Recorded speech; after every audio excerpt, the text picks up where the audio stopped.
When my Uncle Henry passed away, he left me 12 acres of stubborn land and one promise scribbled into his will: this is yours. Don't let him take it. The land wasn't much to look at, just old trees and rusted fences, with a house that looked like it had been patched together by a carpenter with a drinking problem. But it was mine. And more importantly, it wasn't part of any HOA.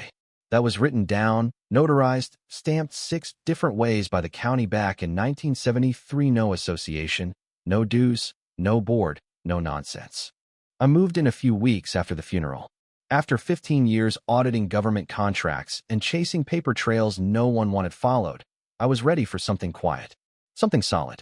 My property sat just outside of a development called Pinewood Estates, the kind of place where the grass is the same height on every lawn and the mailboxes match like military recruits. My side of the fence. Wild. Untrimmed hedges, a hand-painted blue door, a porch that groaned under the weight of an old swing, and an even older lab named Rufus.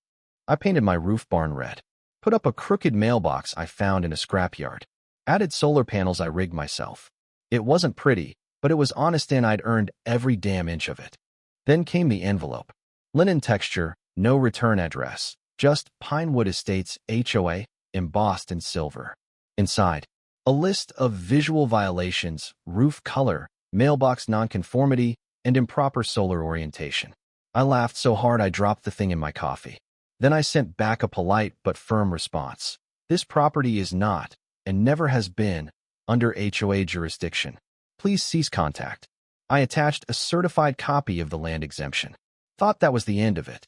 I was wrong. The next letter was more aggressive, claimed my mailbox was a safety hazard, and said my property was threatening community cohesion.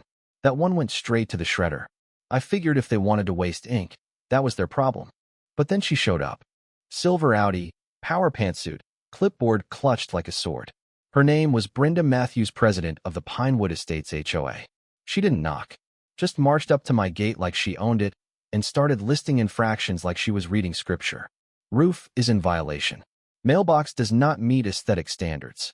Pathway stone texture inconsistent with community tone. And then those solar panels. She said it like they were a personal insult. I leaned on my shovel, stared right at her, and said, "Ma'am, you're trespassing. This land isn't yours, your board's, or your bylaws. Now go."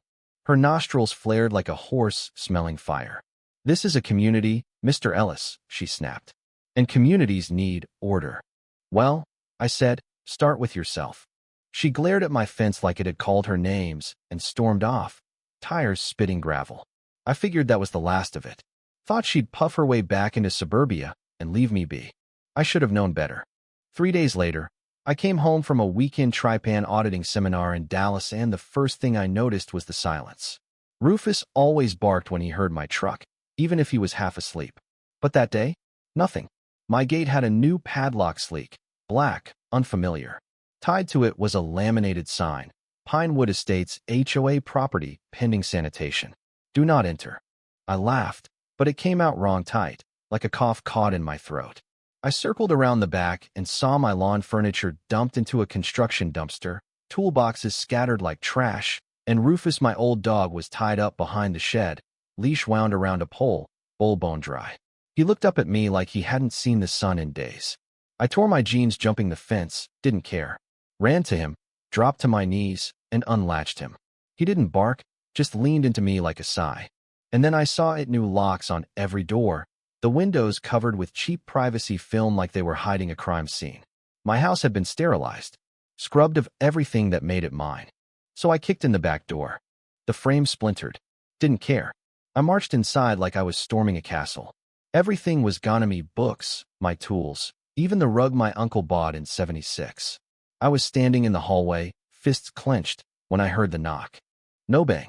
2 squad cars. Lights off, but authority loud. I stepped outside. Officer asked, "Are you the homeowner?" "I'm the owner of the property," I said. "The only one." Karen 2.0 Brenda was standing there like she was hosting a garden party, clipboard and all. "Officers," she said sweetly, "this man broke into a residence currently under provisional reclamation under HOA Order 9F. I wanted to scream. Instead, I pointed at her and said, "She broke into my home, changed my locks, dumped my belongings. Tied up my dog. She pulled out a manila folder like it was gospel. The officer started flipping through it. His brow furrowed. I said, quieter now. I worked 15 years for the Office of Inspector General. I know what a forgery looks like. That got their attention. Still, they told me to step away while they verified records. I stared at them. You want me to back away from my own home? That's protocol, the officer replied. Pending dispute verification. I clenched my jaw so tight I felt it in my teeth. Fine, I said. But call the sheriff. Right now? I want county records pulled directly. No HOA fantasy files. They did. Sheriff Will McCready showed up 20 minutes later, still wearing his Sunday flannel and looking like he didn't tolerate nonsense before coffee. Ellis, he said, tipping his hat. Heard some foolishness was going down. Brenda launched into her act emergency jurisdiction, community compliance, all the greatest hits. He held up a hand. Ma'am, stop. I know this land. I know this man. HOA boundaries end at that tree line and always have. He turned to his deputy. Record this. We're filing a statement. I handed over my original documents deed, exemption, notarized affidavit. McCready flipped through them, nodded. These are county stamped. This is real. You mess with this, ma'am, you're staring down felony charges, not just a slap on the wrist from a neighborhood committee. Brenda's smile cracked. I stared at her and said, still think I'm gonna fold? She didn't answer, just turned, heels stabbing the gravel like a temper tantrum in designer shoes. I thought that was the end. It wasn't. Next week, flyers showed up in every mailbox but mine. Headline, Is this man a threat? Beneath it, a list of fabricated violations, aggressive behavior, hoarding animals, I had one dog, and operating unauthorized solar equipment. Then came false complaints, fire hazards, animal neglect, zoning issues. It was death by paperwork. Until one morning I couldn't leave. My driveway had been bulldozed overnight. A concrete barrier across the entrance, with a laminated sign stapled dead center. Community maintenance. No access. That was the last straw. I called a friend of mine, a guy named Marcus who now worked for a federal oversight agency. I told him I needed a background check on Brenda Matthews. What he sent me chilled my blood. Her real name was Deborah Klein, and 6 years ago, she'd been run out of Nevada after pulling a nearly identical stunt, fake HOA jurisdiction, falsified annexation, and intimidation of homeowners. No conviction, just a sealed investigation and a change of zip code. Well, this time, she picked the wrong guy. I lawyered up, hired a no-nonsense attorney named Vanessa Torres. We filed 5 suits: trespassing, illegal eviction, document forgery, animal neglect, and malicious destruction of property. Marcus helped us flag Deborah's shell company, Pine Preservation LLC, which was quietly funneling HOA dues into her personal account. That LLC was also listed on the contractor invoice for the driveway demolition. Game over. The court date was 3 weeks later. The room was packed: neighbors, press, HOA members, even McCready in the back row. Deborah walked in with her lawyers, still dressed like a smug school principal. Vanessa stood, cool as ice, and laid out every Peaceland exemption, forgery, the dog, the driveway. When the photos came up, Rufus tethered, dehydrated, people gasped. Deborah's hands twitched. Then Marcus testified, showed the financial trail from HOA dues to Deborah's personal savings. From Nevada to Texas, same blueprint. The judge didn't even hesitate. Restitution awarded in full, $3.1 million. All HOA board members suspended. Pinewood Estates HOA placed under outside supervision.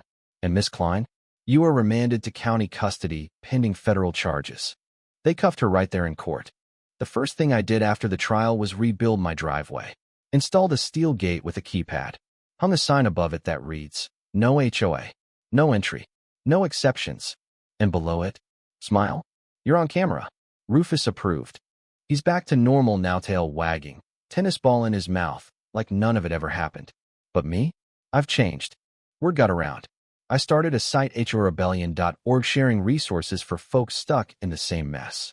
It took off faster than I thought. Last week, someone asked me if I had a message for HOA bullies like Deborah.